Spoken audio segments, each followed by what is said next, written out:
ഇന്ത്യയിലെ പ്രത്യേകിച്ച് കേരളത്തിലെ സംരംഭരെ പ്രോത്സാഹിപ്പിക്കുന്നതിനായി പ്രവർത്തിക്കുന്ന ഒരു NGO അഥവാ നോൺ ഗവൺമെന്റൽ ഓർഗനൈസേഷനാണ് ആസ്പയർ ഫൗണ്ടേഷൻ.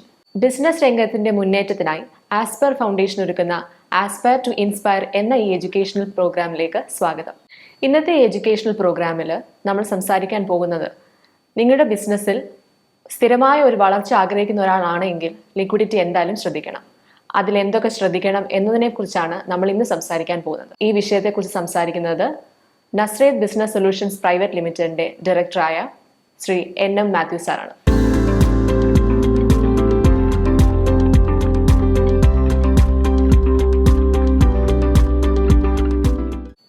സ്നേഹിതരെ, ഇന്ന് നമ്മൾ ചർച്ച ചെയ്യുന്നത് ബിസിനസ്സും ബിസിനസ്സിൻ്റെ ലിക്വിഡിറ്റിയും തമ്മിലുള്ള ഒരു ബന്ധമാണ്. ബിസിനസ്സിൻ്റെ ലിക്വിഡിറ്റി ഇല്ലെങ്കിൽ നമുക്ക് നമ്മുടെ ക്രെഡിറ്റേഴ്സിന് പേയ്മെൻറ്റ് കൊടുക്കാൻ കഴിയില്ല. എക്സ്പെൻസസ് കൃത്യസമയത്ത് നമുക്ക് കൊടുക്കാൻ കഴിയില്ല. ഗവൺമെൻറ്റിലേക്ക് അടയ്ക്കേണ്ട GST അടയ്ക്കാൻ നമുക്ക് കഴിയില്ല. ഇൻകം ടാക്സിൻ്റെ അഡ്വാൻസ് ടാക്സ് അടയ്ക്കാൻ കഴിയില്ല. എംപ്ലോയിയുടെ പ്രൊവിഡൻറ്റ് ഫണ്ട് അല്ലെങ്കിൽ ESI ഇങ്ങനെയുള്ള കാര്യങ്ങൾ നമുക്ക് ചെയ്യാൻ കഴിയില്ല. മിക്കവാറും നമ്മുടെ ടേം ലോണിൻ്റെ EMI അടയ്ക്കുന്നതിൽ വീഴ്ച വരാറുണ്ട്. അതേപോലെ തന്നെ വർക്കിംഗ് ക്യാപിറ്റലിന് വേണ്ടി നമ്മൾ റേസ് ചെയ്ത ഓവർ ഡ്രാഫ്റ്റ് മാക്സിമം എമൗണ്ടിൽ വന്ന് നിൽക്കുകയും ചെയ്യും. ഇതാണ് ലിക്വിഡിറ്റി കുറയുമ്പോൾ സംഭവിക്കുന്ന കാര്യം. ഈ ലിക്വിഡിറ്റി ഉണ്ടോ, ലിക്വിഡിറ്റി ഇല്ലേ എന്നത് എങ്ങനെയാണ് നമുക്ക് പരിശോധിക്കാൻ പറ്റുക? കറണ്ട് അസറ്റും കറണ്ട് ലയബിലിറ്റിയും തമ്മിലുള്ള ഗ്യാപ്പ് അത് നമുക്ക് പരിശോധിക്കുന്നതാണ് നമ്മുടെ ബിസിനസ്സിൽ ലിക്വിഡിറ്റി ഉണ്ടോ അല്ലെങ്കിൽ ബുദ്ധിമുട്ടുണ്ടോ എന്ന് അറിയാനുള്ള ഒരു ഫോർമുല. അത് റേഷ്യോയിൽ വരുവാണ് എങ്കിൽ കറണ്ട് അസറ്റ് കറണ്ട് ലയബിലിറ്റി കൊണ്ട് ഡിവൈഡ് ചെയ്യുമ്പോൾ നമുക്ക് കിട്ടുന്ന ആ ഒരു റേഷ്യോയാണ്. അത് ഒന്നിനും താഴെയാണ് എങ്കിൽ നമ്മൾ വളരെയധികം ലിക്വിഡിറ്റിയുടെ കാര്യത്തിൽ കുറവുണ്ട് എന്ന് പറയാൻ പറ്റും. അതേപോലെ തന്നെ ലിക്വിഡ് റേഷ്യോ എന്ന് പറഞ്ഞിട്ട് ഒരു ഫോർമുലയും ഇതിനു വേണ്ടി ഉപയോഗിക്കാറുണ്ട്. അതായത് കാഷ് ഇക്വലൻറ്റും അതുപോലെ തന്നെ റിസീവബിളും ആഡ് ചെയ്ത് ആ എമൗണ്ടിനെ നമ്മൾ കറണ്ട് ലയബിലിറ്റീസ് കൊണ്ട് ഡിവൈഡ് ചെയ്യുമ്പോൾ നമുക്ക് കിട്ടുന്ന ഒരു റേഷ്യോയാണ് ക്വിക്ക് റേഷ്യോ അല്ലെങ്കിൽ ആസിഡ് ടെസ്റ്റ് റേഷ്യോ എന്നൊക്കെ പറയുന്നത്. ഇത് ബിസിനസ്സിൽ ഓരോ ആളുകളും നിത്യേന ശ്രദ്ധിക്കേണ്ട ഒരു കാര്യമാണ്. ശ്രദ്ധിച്ചില്ലെങ്കിൽ നമുക്ക് എക്സ്പെൻസസ് കൃത്യസമയത്ത് പേ ചെയ്യാൻ പറ്റുന്നതല്ല. എക്സ്പെൻസസ് പേ ചെയ്തിട്ടില്ലെങ്കിൽ നമ്മൾ ഇൻറ്റേർണലായിട്ട് സ്ട്രെസ്സ് ക്രിയേറ്റ് ചെയ്ത് കൊണ്ടുവരും. എന്താണ് ഒരു പ്രധാന കാരണം എന്ന് ചോദിച്ചാൽ, അത് ഒന്ന്, നമ്മുടെ റെസീവബിൾ എമൗണ്ട് കൂടുകയാണ് എങ്കിൽ നമ്മൾ ആ ഒരു സ്ട്രെസ്സിൽ വരാവുന്നതാണ്. റെസീവബിൾ എമൗണ്ട് എന്ന് പറയുന്നത് സൺഡ്രി ഡെറ്റേഴ്സ്. ആ സൺഡ്രി ഡെറ്റേഴ്സ് കൂടുന്ന സമയത്ത് നമ്മുടെ ഫണ്ട് മുഴുവനും അവിടെയാണ് ബ്ലോക്കായി പോകുന്നത്. രണ്ടാമത്തെ ഐറ്റം, ഇൻവെൻ്ററി നമ്മുടെ ബിസിനസ്സിൽ കൂടി വരിക. ക്രമത്തിനനുസരിച്ചിട്ട്, സെയിൽസിനനുസരിച്ചിട്ടല്ല, അല്ലാതെ നമ്മുടെ ഇൻവെൻ്ററി കൂടി വന്നാൽ ആ സമയത്തും നമുക്ക് ഈ ക്രൈസിസ്, അതായത് ലിക്വിഡിറ്റി ക്രൈസിസ് ഉണ്ടാവാറുണ്ട്. വേറൊരു ഐറ്റം എന്ന് പറയുന്നത്, സാധാരണ നമ്മൾ ക്രെഡിറ്റ് പർച്ചേസസ് ആയിരിക്കും നടത്തുക. അവിടെ ആ ക്രെഡിറ്റേഴ്സിന് പേയ്മെൻറ്റ് കൊടുക്കാനുള്ള ഒരു ഡ്യൂ ഡേറ്റ് 45 ദിവസം കഴിഞ്ഞ വർഷം ഉണ്ടായിരുന്നു. ഇക്കൊല്ലം അത് 30 ദിവസമായിട്ട് അവർ കൊടുത്തിട്ടുണ്ട് എങ്കിൽ തീർച്ചയായിട്ടും നമ്മളൊരു ക്രൈസിസിലേക്കായിരിക്കും മുന്നോട്ട് പോകുന്നത്.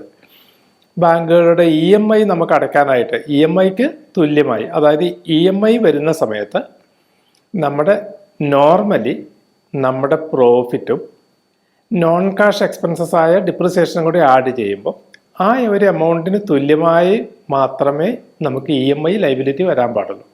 പക്ഷേ പ്രോഫിറ്റ് ജനറേറ്റ് ചെയ്യുന്നില്ലെങ്കിൽ നമുക്ക് EMI അടയ്ക്കാനുള്ള ബുദ്ധിമുട്ടുകൾ വരും. ഇതിൻ്റെ ഒരു മെയിൻ കാരണം, ഒന്ന്, ബിസിനസ് താഴോട്ട് പോകുന്നത് ഒരു മെയിൻ കാരണമാവാം. അല്ലെങ്കിൽ എക്സ്പെൻസസ് നമ്മൾ പ്രതീക്ഷിക്കുന്നതിനേക്കാൾ കൂടുതൽ ഉയരുവാണെങ്കിൽ അതും ഒരു കാരണമാവാം. അപ്പം നമ്മൾ ഈ ലിക്വിഡിറ്റി എപ്പോഴും നമ്മൾ ശ്രദ്ധിക്കണം. നമ്മുടെ ബിസിനസ്സിൽ ലിക്വിഡിറ്റി ഉണ്ടോ, അതായത് നമുക്ക് എല്ലാ പേയ്മെൻറ്റുകളും കൊടുക്കാനുള്ള ഒരു റിസർവ് നമ്മുടെ കയ്യിലുണ്ടോ എന്ന് നമ്മൾ ശ്രദ്ധിച്ച് മുന്നോട്ട് പോയി എങ്കിൽ മാത്രമാണ് ബിസിനസ്സിനെ നമുക്ക് നേർവഴിക്ക് കൊണ്ടുപോകാൻ പറ്റുള്ളൂ. അപ്പം 2 കാരണങ്ങളാണ്. ഒന്ന്, നമ്മൾ അഗ്രസീവ് ബിസിനസ്സിലേക്ക് പോകുമ്പോൾ നമ്മുടെ സെയിൽ കൂടും, അതുപോലെ തന്നെ റിസീവബിൾസ് കൂടും, ഇൻവെൻ്ററിയും കൂടും. പക്ഷേ കറസ്പോണ്ടിങ് ആയിട്ട് നമ്മൾ ഫണ്ട് വർക്കിംഗ് ക്യാപിറ്റലിലേക്ക് കൊണ്ടുവരാൻ കഴിഞ്ഞിട്ടില്ല എങ്കിൽ ബിസിനസ്സിൽ ക്രൈസിസ് വരാറുണ്ട്. രണ്ടാമത്, നമ്മൾ പ്രതീക്ഷിച്ച സെയിൽസ് എത്തിയിട്ടില്ല, പക്ഷേ എക്സ്പെൻസസ് അതേപോലെ തന്നെ പോകുന്നുണ്ട് എങ്കിൽ നമുക്ക് ഒരു സ്ട്രെസ്, അതായത് ലിക്വിഡിറ്റി പ്രോബ്ലം ഉണ്ടാവാനുള്ള സാധ്യതയുണ്ട്. ലിക്വിഡിറ്റി അനലൈസ് ചെയ്യുമ്പോൾ കറണ്ട് അസറ്റും കറണ്ട് ലയബിലിറ്റിയാണ് നമ്മൾ പ്രധാനമായിട്ടും നോക്കുന്നത് എന്ന് പറഞ്ഞു. അങ്ങനെയാണെങ്കിൽ കറണ്ട് അസറ്റിൽ സാധാരണ വരുന്നത് നമ്മുടെ കാശ്, അതേപോലെ തന്നെ റെസീവബിൾസ്, ഇൻവെൻ്ററിയാണ്. റെസീവബിൾസ് ഞാൻ പറയുന്നത് സെയിൽസിന് പ്രൊപ്പോർഷനേറ്റ് ആയിട്ട് മാത്രമേ റെസീവബിൾസിൻ്റെ വർധനവ് ഉണ്ടാവാവുള്ളൂ. സെയിൽസ് ഒരു നെഗറ്റീവ് ട്രെൻഡാണ് കാണിക്കുന്നത് എങ്കിൽ റെസീവബിൾസും അതേപോലെ തന്നെ നെഗറ്റീവ് ട്രെൻഡിലേക്ക് കൊണ്ടുവരേണ്ടതാണ്. അതുപോലെ തന്നെ ബിസിനസ്സിൽ ഒരു ക്രൈസിസ് ആവുന്നു എന്ന് തോന്നിക്കഴിഞ്ഞു കഴിഞ്ഞാൽ കഴിയുന്നതും ക്രെഡിറ്റ് സെയിൽസ് കുറയ്ക്കുക, അല്ലെങ്കിൽ പീരീഡ് 60 ദിവസം ഉണ്ടായിരുന്നത് 58 ദിവസത്തിലേക്കോ 50 ദിവസത്തിലേക്കോ കുറച്ച് കൊണ്ടുവരാനുള്ള ഒരു മെത്തേഡ് എടുക്കുന്നത് വളരെ നല്ലതാണ്. അപ്പോൾ റെസീവബിൾസ് വളരെ പ്രധാനപ്പെട്ട ഒരു എലമെൻ്റാണ് ഈ വർക്കിംഗ് ക്യാപിറ്റലിലെ കറണ്ട് അസറ്റിലുള്ളത്. ആ കറണ്ട് അസറ്റ് നമ്മൾ ശരിക്കും മാനേജ് ചെയ്യേണ്ടതാണ്.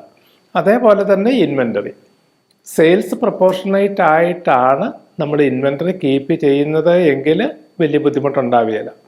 സെയിൽസ് ഡൗൺ ആവുന്ന സമയത്ത് ഇൻവെൻ്ററി മേലേക്കാണ് പോകുന്നത് എങ്കിൽ ആ സമയത്തും നമുക്ക് പറയുന്നത് ബിസിനസ്സിൽ സ്ട്രെസ് ഉണ്ടാവാൻ സാധ്യതയുണ്ട്. ഇൻവെൻ്ററി നമ്മുടെ കയ്യിലുള്ളത് കൊണ്ട് നമ്മുടെ ഫണ്ട് അവിടെ ബ്ലോക്കായി കിടക്കുകയാണല്ലോ ചെയ്യുന്നത്. അതാണ് ഈ ബിസിനസ്സിൽ സ്ട്രെസ് ഉണ്ടാവാനുള്ള ഒരു കാരണം. ഇനി കറണ്ട് ലയബിലിറ്റിയിലേക്ക് വരുവാണ് എങ്കിൽ പേയബിൾ പർച്ചേസ് ചെയ്ത് കഴിഞ്ഞ് കഴിഞ്ഞാൽ നമുക്ക് ക്രെഡിറ്റ് പർച്ചേസസ് ആണ് എങ്കിൽ പേയബിൾ എന്ന ഒരു എമൗണ്ട് അവിടെ കാണാൻ പറ്റും.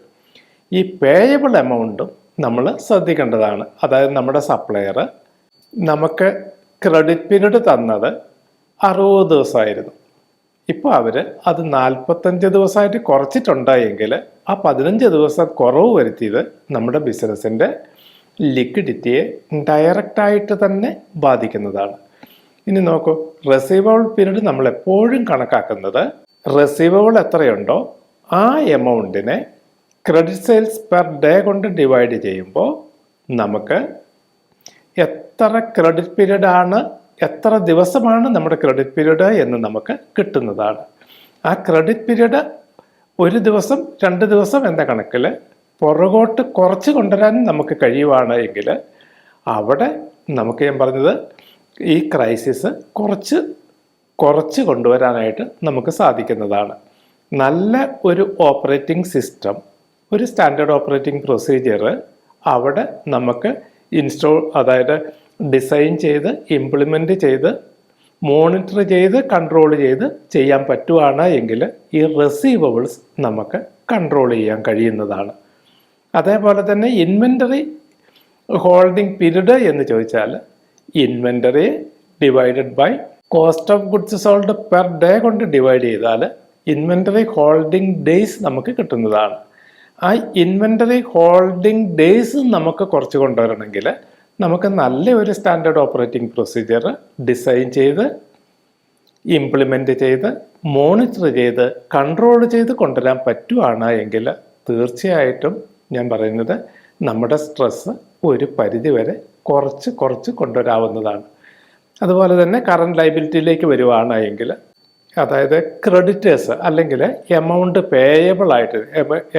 പേയബിൾ എഗൻസ്റ്റ് പർച്ചേസസ് അത് നമുക്ക് ആ പീരീഡ് അല്പമെങ്കിലും കൂട്ടാൻ കഴിഞ്ഞാൽ സപ്ലയറുമായിട്ട് നമ്മൾ സംസാരിച്ച് നമുക്ക് അഡീഷണൽ കോസ്റ്റ് ഇല്ലാതെ ഒരു ദിവസം അല്ലെങ്കിൽ ഒരു 10 ദിവസം അല്ലെങ്കിൽ ഒരു 15 ദിവസം നമുക്ക് കൂട്ടിക്കൊണ്ടുവരാൻ പറ്റുവാണ് എങ്കിൽ അപ്പോഴും നമ്മുടെ ഈ ലിക്വിഡിറ്റി ബിസിനസ്സിൽ കൂടുകയാണ് ചെയ്യുന്നത്.